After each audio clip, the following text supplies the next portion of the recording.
India थोड़ा सा उठता नजर आया, डेवलप्ड होता नजर आया, वो इंडिया को बाप मान लिया भाजी। चाइना नहीं बाप मान लिया। चाइना क्या ऐसा साहब ये भी मेरे पास क्वेश्चन लेके आएंगे, अगर जिंदगी रही तो मैं आपको दोबारा की नजर आया ना यहाँ पे, तो आप ये भी क्वेश्चन करेंगे भाई अमेरिका क्यों इंडिया के पास जा रहा है। आप ये भी सवाल करेंगे कि यार अमेरिका ने इंडिया से ये चीज़ मांगी है, क्यों मांगी जी? इंडिया इस टाइम सबका बाप बन चुका है। समझिए, मैं ये बात खत्म करूँगा यहाँ पे। हजारों लोग आपको इंडिया जाते हुए दिखाई देंगे कि अपने घर में से या अपने प्यारों में से किसी का इलाज करवाना है, क्योंकि यहाँ पर वो इलाज, वो ऑपरेशन, वो ट्रांसप्लांट जो है वो है ही नहीं।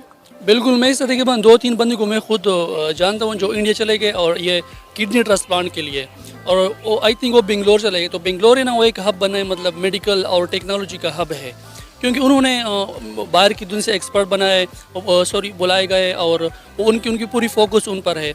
और पाकिस्तान में तो जो ट्रांसप्लांट वगैरह होती है वो भी इलीगल होती है, और होती भी है कुछ टाइम के लिए, मतलब 6-7 महीने बाद वो बंदा मर जाता है। चाइना जैसा मुल्क इंडिया से हेल्प मांग रहा है, तो क्या लग रहा है? चाइना नहीं, अब बस कर दें, चाइना की बात कर रहे हैं, पूरी दुनिया इंडिया से हेल्प मांग रही है यार। ये चीज़ नहीं है कि अब चाइना ही हेल्प मांग रहा है। आप देखें कितनी कंट्रीज़ हैं, अब यूक्रेन ने इंडिया से हेल्प मांग लिया कि हमारे जो वॉर है रशिया से वो ख़त्म कराई जाए। उसके अलावा बांग्लादेश ने मांगी इंडिया से हेल्प। श्रीलंकन करेंसी जो है वो इंडियन में चेंज होने लग गई है। उसके बाद जो इंडिया अपनी ट्रेड कर रहा है वो अपने रुपीज़ में कर रहा है, अपने रुपये को ऊपर लेके आना चाह रहा है। कितनी चीज़ों के ऊपर बात करेंगे हम यार, अभी मजा आएगा ना भिड़ो।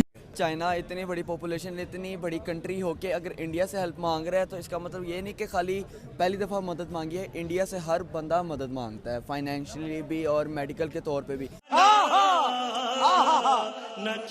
और मैं 170 से 194 कंट्रीज जो है वो इंडियन मेडिसिन अपने मुल्क में यूज़ करनी है, विद इंक्लूडेड पाकिस्तान।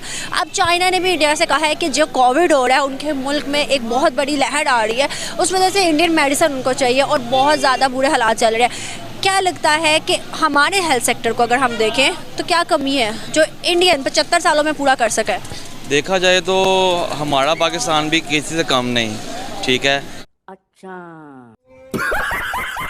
लेकिन कहते हैं ना कि किसी के सहारे ही जीना, वो हिसाब हुआ है हमारा भी, कि हम भी किसी और के सहारे जी रहे हैं। अब मेडिकल में देखा जाए तो माशाल्लाह हमारा पाकिस्तान बहुत आगे है, और यहाँ से पढ़ के बाहर जाते हैं और अच्छे डॉक्टर्स वगैरह जो देखते हैं। अब क्या बोला तूने? झूठ बोल रहा है। फिर भी उनकी मेडिसिन यूज करने पे हम मजबूर हैं, और ना सिर्फ हम, अब चाइना भी उनकी मेडिसिन यूज कर रहा है। बिल्कुल कर रहा होगा, मुझे तो आइडिया नहीं है, लेकिन हाँ मुझे ये आइडिया हम कर रहे हैं कि नहीं, हम चाइना की बात। मैंने खुद इंडिया से काफी बार इंपोर्ट करवाने की कोशिश की medicine for someone very close to me, उनके लिए। वजह क्या, क्यों इंडिया से ही क्यों मंगवाई? आप कहीं दूसरे कंट्री से भी वही मेडिसिन मिल सकती थी, इंडिया से क्यों मंगवाई? सस्ती थी, बेहतर थी? वो दो फैक्टर्स थे, एक तो फाइनेंशियल और सेकेंडली उसका रिजल्ट, क्योंकि वो जो सीनियर कंसल्टेंट्स थे उन्होंने रिकमेंड की, ठीक है, तो हम लोगों ने फिर वो यूज की, मंगवाई, और फिर हमने यूज भी की। तो वजह है कि उनकी जो उनसी क्वालिटी है वो बेहतर है।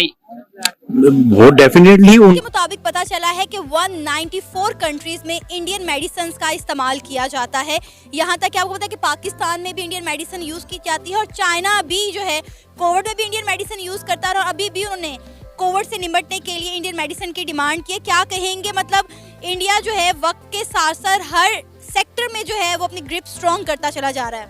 अच्छा, इसके ना मल्टीपल रीजंस है ना। एक तो ये ना कि इंडिया और पाकिस्तान के जो एजुकेशन सिस्टम है ना वो डिफरेंट है ना, और यहाँ पे तो जो बिजनेस जो अबे जल्दी बोल, कल सुबह पनवेल निकलना है।